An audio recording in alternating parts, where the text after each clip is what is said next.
अगर हमारे खिलाफ कोई तरीके का फैसला आएगा तो जरूर हम लोग अदालत में, हाईकोर्ट में उसको चैलेंज करके जमानत लेंगे। लेकिन उम्मीद है कि फैसला यहीं पर आ जाए और हर हालत में मैं हारूं या जीतूं, दोनों सूरत में जो है मैं इस काम को करके दूंगा। इसमें आसिफ साहब ने जो वादा किया था, उन्होंने अपना वादा पूरा किया है। मैं भले से उनका मुखालिफ भी रहा, मगर जब भी मैं कोई काम लेकर के गया तो शेख रशीद साहब ने भी मेरे काम को करके दिया कि आज जो है वो 80 लाख का बजट जो है इस रोड के ऊपर डाल के जो है वो काम करके देगा। और उनके साथ जो उनके हवारी मवारी चेले चपाटे हैं, इनके साथ वो तरक्की कर नहीं सकती। तो एक खोली में 10-12 आदमी की मीटिंग से तंजीम नहीं चलती। उनको जमहूरियत का रास्ता इख्तियार करना पड़ेगा, बिरादरी को बुलाना पड़ेगा।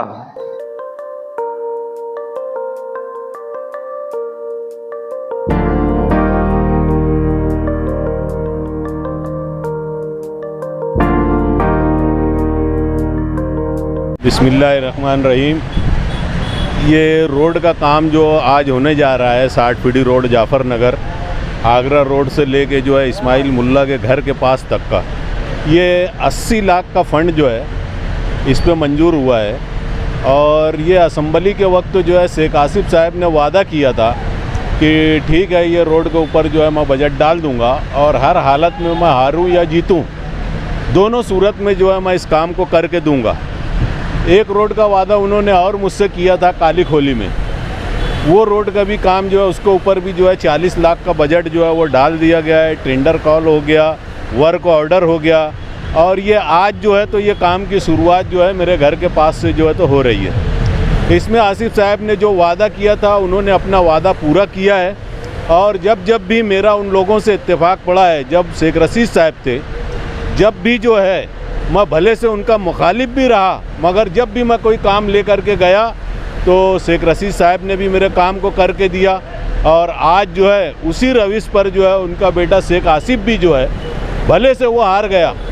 मुझको यकीन नहीं था कि आज जो है वो 80 लाख का बजट जो है इस रोड के ऊपर डाल के जो है वो काम करके देगा, मगर अल्लाह ने जो है उसको ऐसा एक जज्बा दिया काम करने का कि मैं जिस ढंग से उसको देख रहा हूँ, इंशाअल्लाह आने वाले वक्तों में भले से ही आज वो गिर गया, मगर दूसरे ही दिन से जो है आज उसका काम जो है वो चालू है, सोशल फील्ड पर है, ज़मीन के ऊपर वो काम कर रहा है। इंशाअल्लाह आने वाले वक्तों में हम लोग मिल करके जो है पूरी मेहनत और पूरी ताकत के साथ में जो है कारपोरेशन इलेक्शन में जो है largest party, Indian largest party जो उनकी है, उनका इक़्तिदार रहे, इसकी हम लोग भरपूर कोशिश करेंगे इंशाअल्लाह। ये वार्ड नंबर जो है 13 है, जाफ़र नगर वार्ड नंबर 13, जिसमें इस रोड के ऊपर सख्त ज़रूरत थी काम की। और काली खोली सर्वे नंबर 131 वो भी जो है वार्ड नंबर 14, उसके ऊपर भी जो है बहुत सख्त ज़रूरत थी और रोड बहुत इंतहाई ख़राब हो चुका था। और लोग बार बार जो है उस रोड के बारे में जो है 1 लाख होटल वाला, दीगर लोग ये मेरे पास दौड़ रहे थे कि यार आसिफ साहब ने वादा किया था, तो क्या हुआ उनके वादे का। तो मैंने उनको इत्मीनान दिलाया था कि इंशाअल्लाह आसिफ साहब ने जो वादा किया है वो इंशाअल्लाह वो पूरा करेंगे, इसलिए कि वो मेरे आजमाए हुए लोग हैं। और अल्लाह करम से आज आसिफ साहब ने अपना वादा पूरा कर दिया है, काम की शुरुआत हो गई है।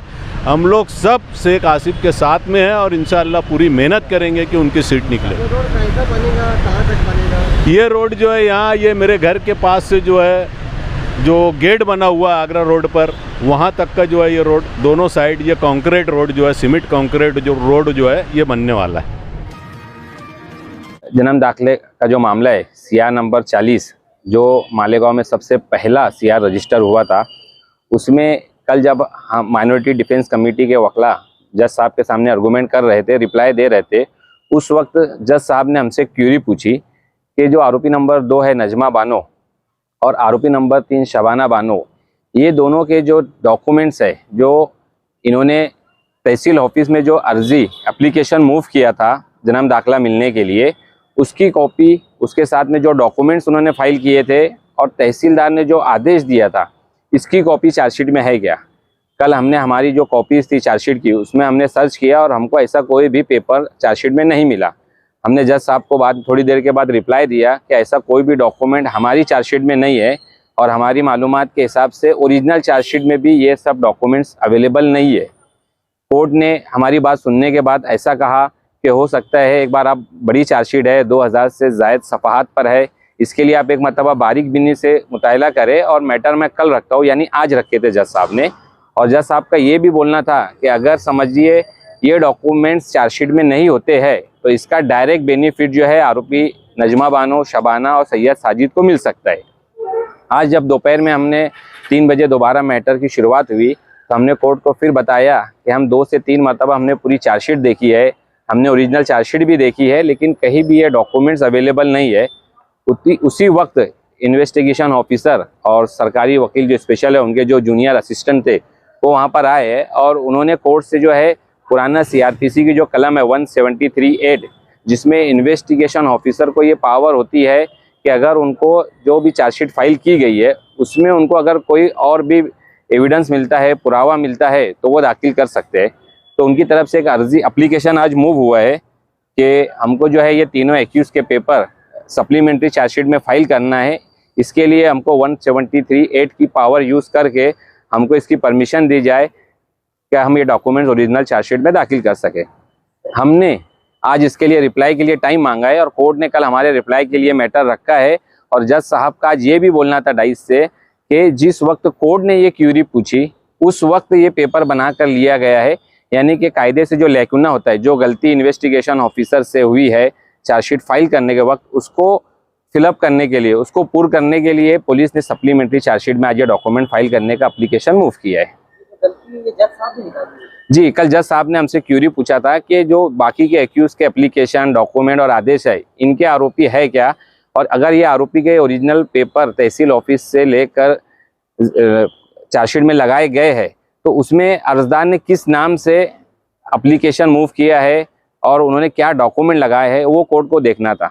लेकिन ये डॉक्यूमेंट्स अवेलेबल नहीं थे, जिसकी वजह से आज पुलिस ने सप्लीमेंट्री चार्जशीट के बहाने ये पेपर्स लेकर आई है। नहीं, जानबूझकर तो नहीं है। हो सकता है कि जैसे एक CR नंबर 40 था, उसके बाद फिर एक और CR रजिस्टर्ड हुआ, पुलिस भी SIT में और दूसरे काम में बिजी थी, इसके लिए बाय मिस्टेक उनसे हो सकता है कि बाय मिस्टेक हुआ हो। मुझे नहीं लगता कि पुलिस जानबूझकर ये डॉक्यूमेंट छुपाएगी। पॉइंट जो अब्दुल्ला मुबारक ओनर है और आज इब्तिदा अमल में आया है ऑफिस का नई फर्म का, मैं अब्दुल्ला मुबारक मुबारकबाद पेश करता हूँ और नेक ख्वाहिशात देता हूँ। और अब्दुल्ला मुबारक मालेगांव शहर में कोई नया नाम नहीं है। मालेगांव शहर से अपनी सलाहियत पेश की और उसी के साथ साथ गोवा तक अपनी सलाहियत का लोहा मनवाया है और आज दोबारा मालेगांव शहर के अंदर काम की शुरुआत हुई है। डिजिटल लाइन में आज मालेगांव शहर में डिजिटल तौर पर एडवर्टाइज की जा रही है, होर्डिंग बनाई जा रही है, डिजिटल बोर्ड हो गया, पॉम्पलेट हो गया, या कंप्यूटराइज डिजिटल है, या कार्ड वगैरह बनाना है डिजिटल। आज बड़ी तेजी से मालेगांव शहर के आवाम का रुझान बढ़ रहा है। मैं मालेगांव शहर की आवाम से अपील करता हूँ कि अब्दुल्ला मुबारक एक सलाहियतमंद नौजवान है और अब्दुल्ला पॉइंट का जो आज इब्तिदा अमल में आया है, मालेगांव शहर के आवाम इससे फायदा उठाए और इनको अपना मौका दे सलाहियत पेश करने का।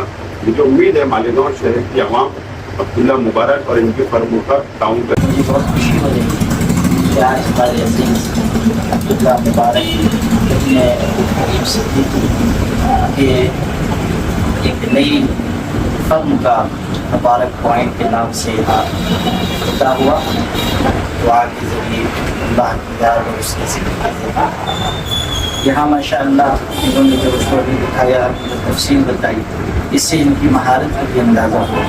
यहाँ इंशाअल्लाह प्रिंटिंग का हर किस्म का काम और मुख्तलिफ़ कारोबार की तशहीर का काम, इसी तरह मुख्तलिफ़ प्रोग्रामों को मैनेज करने का काम यहाँ से किया जाएगा। अब्दुल्ला मुबारक को माशाअल्लाह अच्छा तजुर्बा भी है, इससे पहले ये गोवा में भी इस तरह का काम, मेयारी काम कर चुके हैं। और ये जो माशाअल्लाह मैंने ये देखा, ये इस तरह के कार्ड अभी अपने यहाँ बनना शुरू नहीं हुए और ये इस तरह का इस नौइयत का भी यहाँ काम करेंगे इंशाअल्लाह। अल्लाह ताला ने उनको अच्छी महारत भी दी है, सलीक़ा भी दिया है और मुख्तलिफ खैर और भलाई के कामों में शरीक होने का जज्बा भी दिया है। हमें इस नौजवान से अच्छी उम्मीदें वाबस्ता हैं। अल्लाह ताला अपने कलम से इस कारोबार में खूब खैर और बरकत अता फरमाए, क्योंकि इस्लाम को अल्लाह ताला आफियत के साथ खैर और बरकत वाली रोज़ी का ज़रिया बनाए। और जहाँ तक स्कूल के हज़रात हैं, मुख्तलिफ़ इदारों के इदारान हैं, मदारिस के हज़रात में किताबों की इबादत का काम उनको भी करवाना पड़ता है, वो सब यहाँ से रुजू हो सकते हैं और इन खिदमत से फ़ायदा उठा सकते हैं। हमारी नेक-ओ-तमन्नाएं और दुआएं इनके साथ हैं कि इसमें और ज़्यादती हो और इल्म में तरक्की भी हो और इस नेक नियती जज्बे सादिक के साथ आज की इस फर्म का इफ्तिताह हो रहा है और उसकी इफ्तिताही मजलिस में हम लोग शरीक हैं। अल्लाह रब्बुल इज़्ज़त इसको बामुइज़्ज़त बनाए, बाय तकमील तक पहुँचाए, हर तरह के रुकावट और सद्देबाब से अल्लाह पूरी हिफाजत फरमाए और इस काम को बहुत खूबी अंजाम देने की तौफीक नसीब फरमाए। हम सब लोगों की बहुत सारी तमन्नाएं भी हैं, बाक़ीदा ख्वाहिशात हैं, जज्बात हैं, ढेर सारी दुआएं ज़रूर शरीक कर दें। अभी सदर साहब दुआ मैं करूँ। बिस्मिल्लाहिर्रहमानिर्रहीम। अल्लाहुम्मा सल्ली अला कदमों को साबित कदमी नसीब फरमा, हर तरह की खैर भलाई मुक़द्दर फरमा। ये इस फर्म के अंदर ज़्यादा से ज़्यादा कौम की, मिल्लत की, मुल्क की, दीन की खिदमत अंजाम देवे, ऐसी शक्लें सूरतें पैदा फरमा। अल्लाह रहम का, करम का, आफियत का, फजल का मामला फरमा। हमने अपनी हाजत ज़रूरत के मुताबिक आपसे मांगा है, आप हमारी ज़रूरतों को हमसे ज़्यादा जानते हैं। परवरदिगार आलम, जिस चीज़ की यहाँ ज़रूरत है अल्लाह हर तरह के असबाब मुहैया फरमा, अपनी मदद और नुसरत शामिल हाल फरमा। जब बहुत खुशी हुई यहाँ जब मैं आया और मुझे काम बतलाए गए कि एक छत के नीचे क्या क्या काम होंगे, तो ऐसा लगा कि सारे काम सिमट कर एक छत के नीचे आ गए। चाहे वो प्रिंटिंग का हो, पैकेजिंग का हो, या बाइंडिंग का हो, या साउंड का हो, जितना चाहे स्टेज का कोई मामला हो, जितना इवनिंग प्रोग्राम है और प्रोजेक्ट है, स्टोरी लाइन से है, जितने काम हैं, मैं बहुत मुख्तसर बोल रहा हूँ। ये तमाम तर चीज़ें एक छत के नीचे अल्हम्दुलिल्लाह अवेलेबल है। आज हमारा पॉइंट पर आने के बाद ये बात मैंने देखी, महसूस की कि अब्दुल्ला मुबारक ये मालेगांव शहर के एक ऐसे हुनरमंद और एक ऐसी हुनरमंद शख्सियत का नाम है कि जिन्होंने अपने वालिद अब्दुल हलीम सिद्दीकी साहब के नक्शे कदम पर चलते हुए बहुत सारा अच्छा काम इस शहर में भी किया और दीगर शहर में, मुंबई और गोवा में भी ये करते रहे।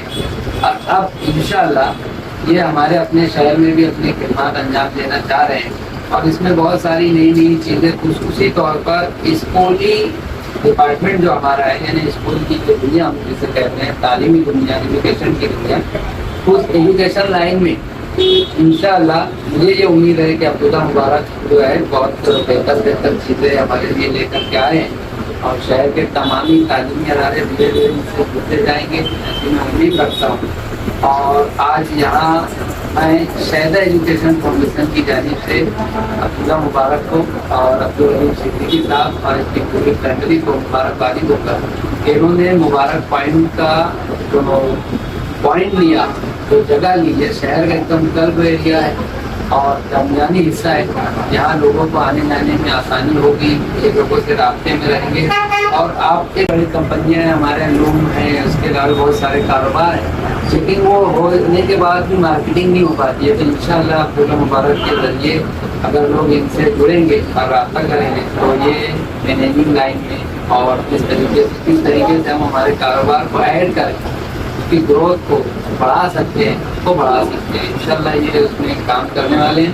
मैं एक बार फिर शहदा फाउंडेशन की जानिब से अब्दुल्ला मुबारक को आज इनके मुबारक पॉइंट पर खुदाइया मौके पर मुबारकबादी पेश करता हूँ। अल्लाह से दुआ करता हूँ अल्लाह तबारक ताला ने दिन दुगनी रात चौगनी कामयाबी और कामरानी अदा करे और इनका यहाँ आना मालेगांव शहर के लिए बहुत ही बेहतर साबित हो और मालेगांव के हक में बहुत अजीम और अच्छा साबित हो। आइए मैं शहदा फाउंडेशन की जानिब से अब्दुल्ला मुबारक को इस गुलदस्ते के जरिए मुबारकबादी पेश कर रहा हूँ। अब्दुल्ला मुबारक ये इंशाल्लाह इसके ओनर है और ये आपको तमाम तर चीज़ें अवेलेबल एक छत के नीचे करके देंगे।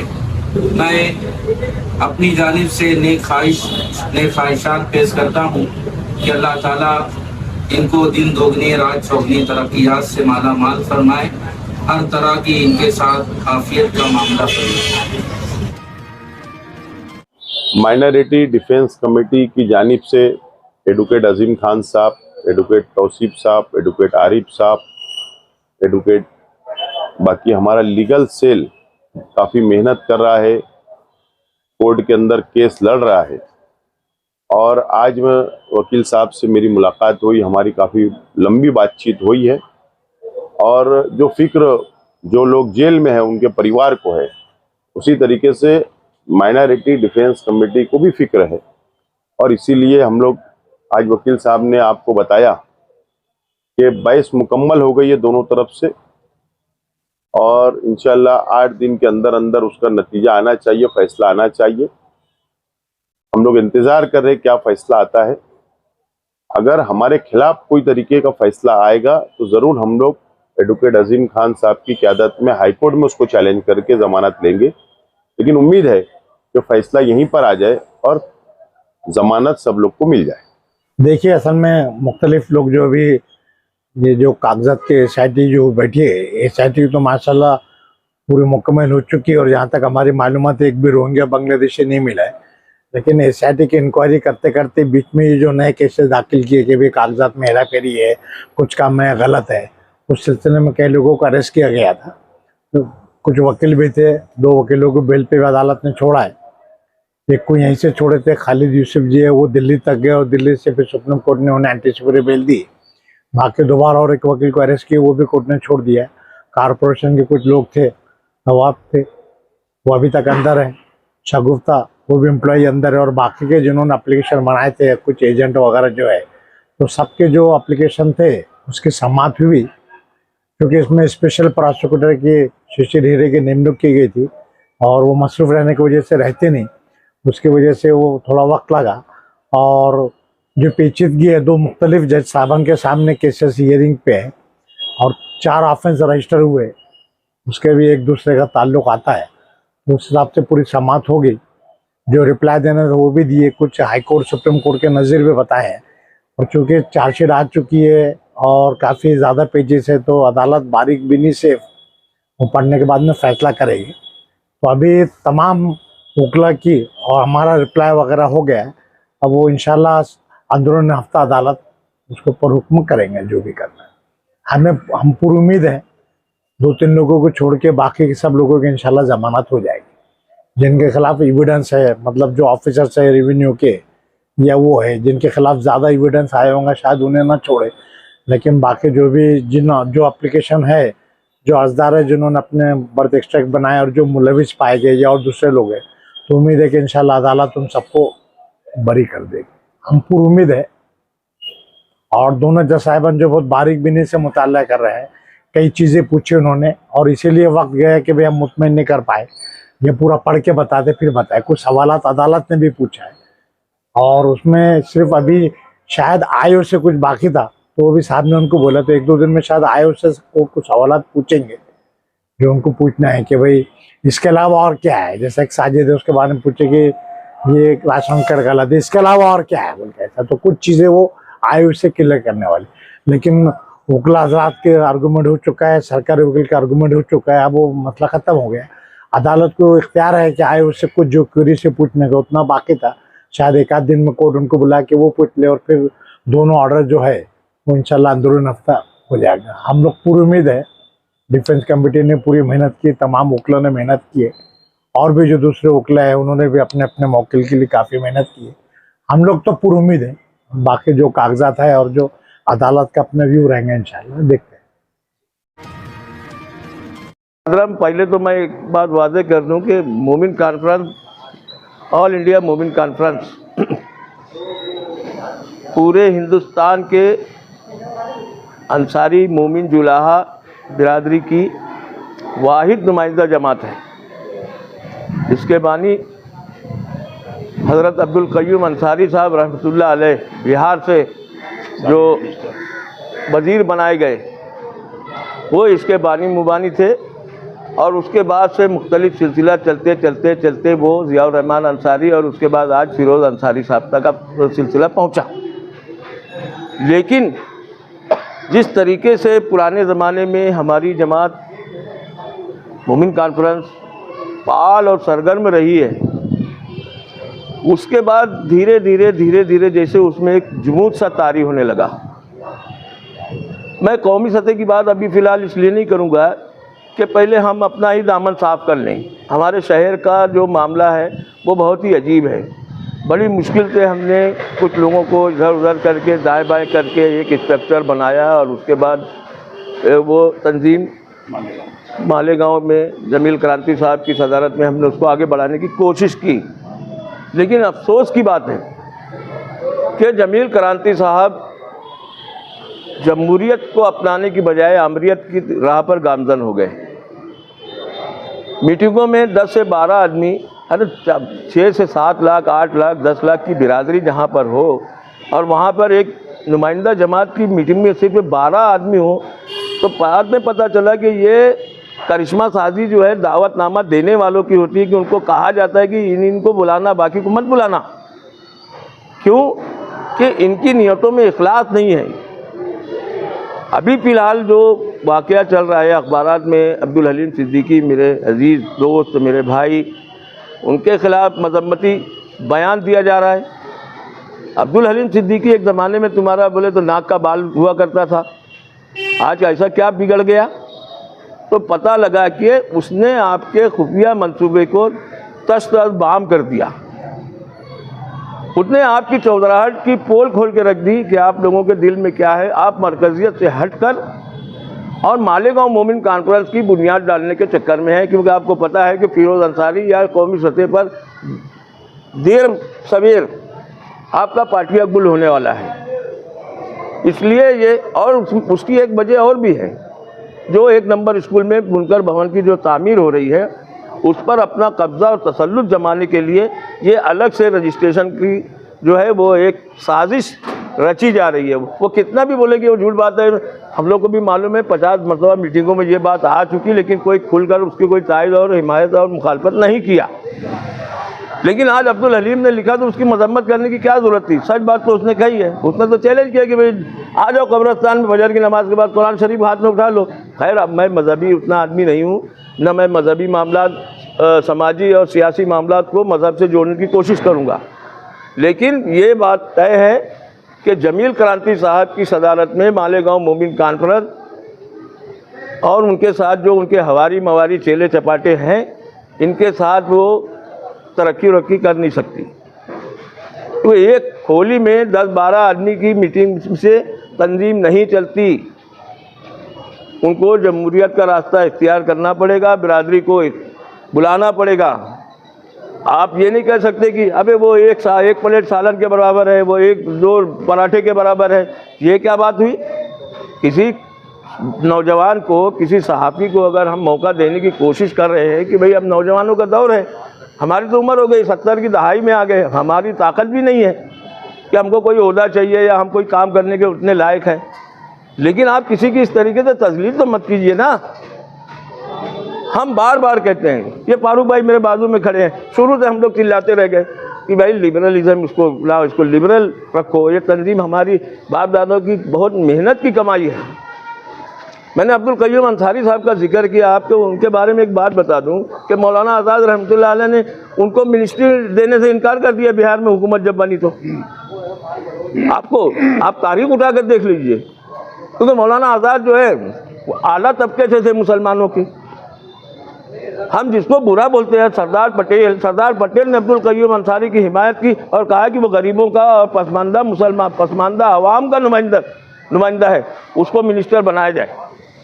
ये तारीख है किसी को मालूम? हमको हमारे बुड्ढों ने अपने आप को जला के, अपने आप को अपने हड्डियों का सुरमा बना के आज हमको यहाँ तक पहुँचा कि आज हम लोग जो है कड़क स्त्री में बात करने के लायक है।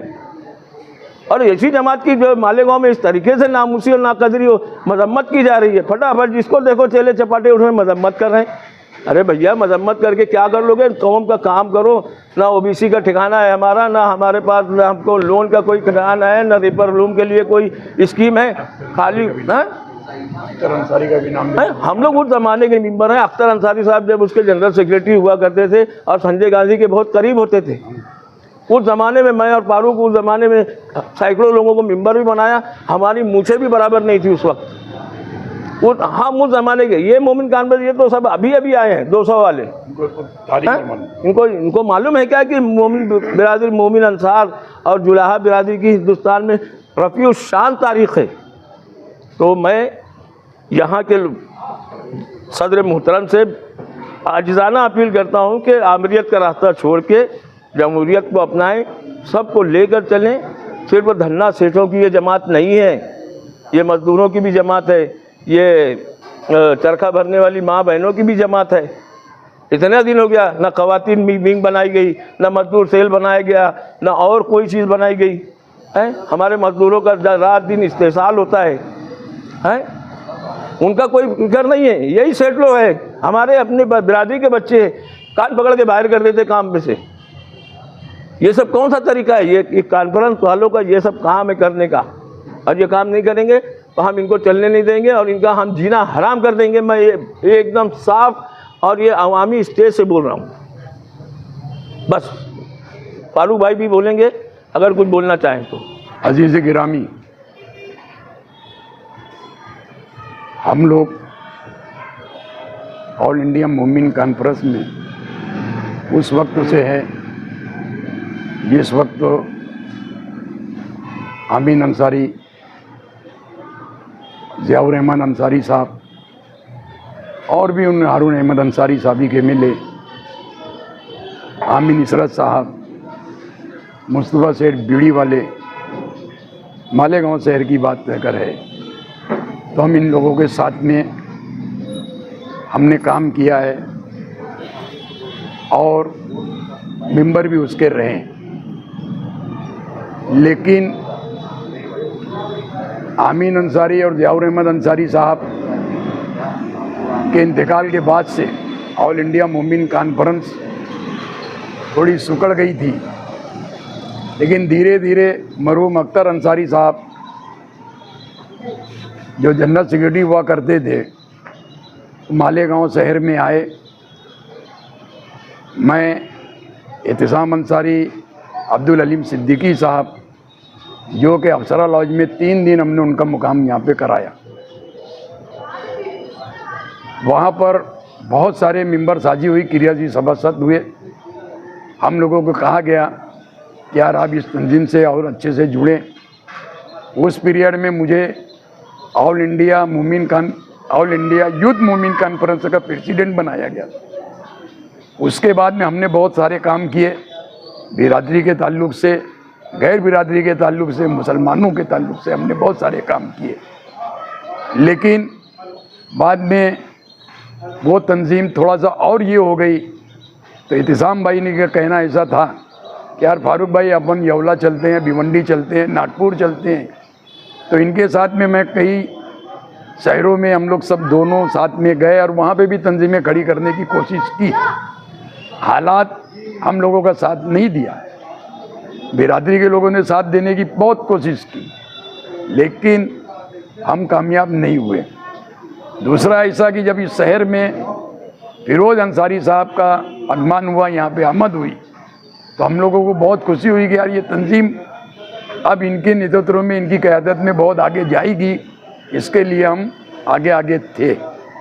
मालेगांव शहर की सदारत के लिए न जाने कितने लोग अपने अपने ढंग से बात करते रहे कि मुझे ही सदारत मिलना चाहिए, हम कभी सदारत के लालच में नहीं थे, हम सिर्फ काम करना चाहते थे, तंजीम हो या सियासी प्लेटफॉर्म से हो, हमने कभी चाहत नहीं की।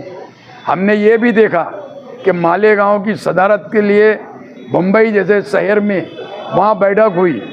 जिस तरीके से मैंने बम्बई के अंदर मीटिंग में था और उस मीटिंग के अंदर जब मैं देखा तो तमाम तर लोग, बड़े बड़े सनतकार लोग वहाँ पर मौजूद थे। मैंने वहाँ पे मुखालफत किया। जिस तरीके से जमील करांती साहब का नाम आया, मैं डर से उड़ा कि नहीं, ये मैं इसकी मुखालफत करूँगा। वहाँ पे मैंने तकरीर की, वहाँ पर उनका नाम घोषित नहीं हुआ, लेकिन बाद में मालेगांव शहर आकर उनको कारगुजार सदर की हैसियत से उनका नाम फिरोज अंसारी साहब ने घोषित किया। 550 मेंबरों के ऊपर हमने यहाँ पर मेंबर साजी की, जिसके अंदर मेहनत एहतिसाम अंसारी, फारूक फिरदौसी, अलीम सिद्दीकी साहब की थी और बकिया ऑल इंडिया मोमिन कॉन्फ्रेंस से ताल्लुक़ रखने वाले दूसरे मेरे दोस्त अहबाब भाई, उनकी भी थी। हम ये नहीं बोलेंगे कि सारी मेहनत हम 3-4 लोगों की यहाँ पर थी, ऐसा नहीं बोलूँगा, लेकिन जो मेहनत करता है उसको बरोबर दुख होता है। हालात ऐसे हुए कि मीटिंग, कभी जनरल मीटिंग भी नहीं बुलाई गई। हमने ये भापते हुए, मेरी बहुत ऐसे एहतिसाम साहब से भी बहुत गुफ्तगू होते रही, मगर मैं उस गुफ्तगू के अंदर एकदम साफ बोला एहतिसाम भाई को कि मैं ऑल इंडिया मोमिन कॉन्फ्रेंस में नहीं रहूँगा। मैंने फिरोज अंसारी साहब को बोला, मैंने जनरल सेक्रेटरी जो ऑल इंडिया के हैं, दिल्ली में रहते हैं, वो उनसे भी बात की। सूबाई सदर जो है मतीन अंसारी साहब से बात किया। सूबाई जनरल सेक्रेटरी जो हैं एडवोकेट परवेज अंसारी से बात किया कि मैं नहीं रहूँगा। उन लोगों ने एक आवाज़ में कहा कि फारूक भाई, जब तुम नहीं रहेंगे, इस्तीफ़ा देंगे तो हम भी इस्तीफ़ा दे देंगे। मतलब आप लोग इस्तीफ़ा मत दो, मैं भी इस्तीफ़ा नहीं दूंगा, लेकिन तंजीम से हट जाऊँगा, मैं दूसरी तंजीम बनाऊँगा। और मैंने जब कोशिश किया तो मैं आज मालेगांव शहर में नई तंजीम लेकर आया, लेकिन मैं उसके खिलाफ में नहीं। हमने नई तंजीम मैंने लाया और अल्लाह का बहुत एहसान है, करम है कि मैंने बम्बई, भिवंडी, दूसरे शहरों के अंदर अपॉइंटमेंट किया। ऑल इंडिया मोमिन अंसारी समाज के नाम से वो तंजीम हमने मालेगांव में मैंने लाया और उसको चला रहा हूँ। और जहाँ पर भी ऑल इंडिया मोमिन कॉन्फ्रेंस को ज़रूरत होगी तो ये तंजीम हमारी जो है वो साथ देने के लिए तैयार है। अल्लाह हाफिज़।